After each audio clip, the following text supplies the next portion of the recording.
Our top story this afternoon is a growing unrest across the country, focused on a particular approach to behavioral and social intervention research that seems not to be contributing to scientific advances.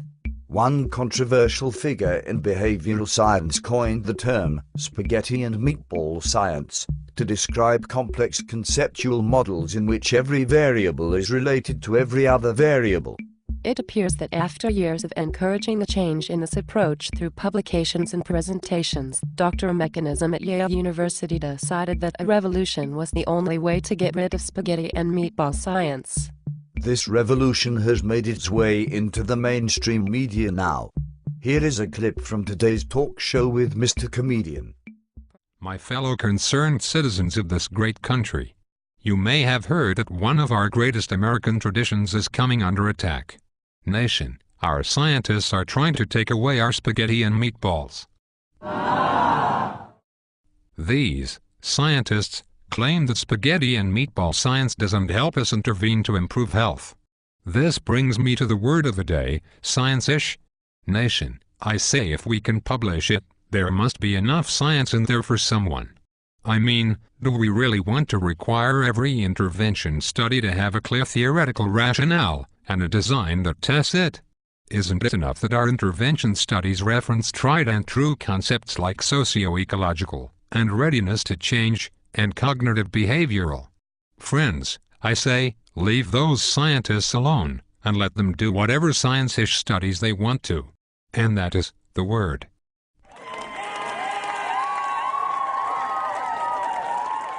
Apparently, news of the spaghetti and meatball revolution is traveling quickly all over the country. One viewer sent in this musical protest that he recorded by cell phone on the New York subway. Not clear. Not cool. What are they teaching in an intervention school? A model should clarify and tell it straight. Keep the spaghetti on your plate.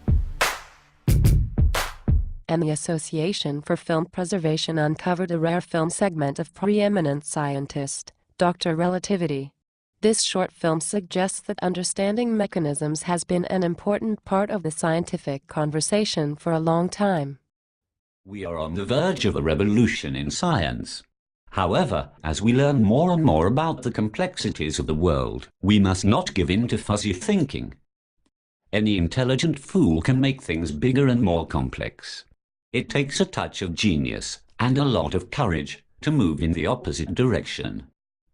Those faced with human suffering each day ask, why do we need to spend precious resources on understanding how things work?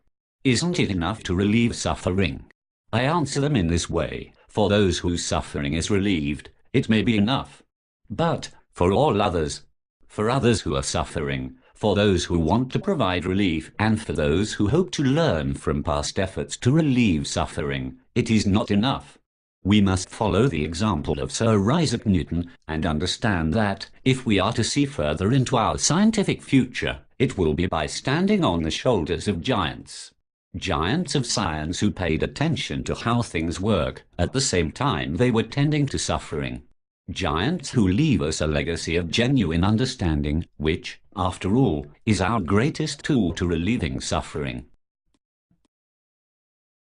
Perhaps the biggest sign that the revolution is gaining traction is that the topic of spaghetti and meatball science found its way into the speeches at a recent political rally. Here is an excerpt from that rally, with Mr. President and Miss Candidate. One thing is absolutely clear. We are witnessing history unfold. The days of pasta imperialism are gone. The American people want change. It will require hard work. But if we are vigilant against the pull of spaghetti and meatball science, we can change the way we approach behavioral and social intervention research. That's right, Mr. President. You betcha. We're gonna work on reining in wasteful spaghetti and meatball spending, and get down to what makes America great, its people, and their innovations, developed through rigorous scientific methods and stuff. With that ringing endorsement from the President himself, we'll wish you all a good afternoon.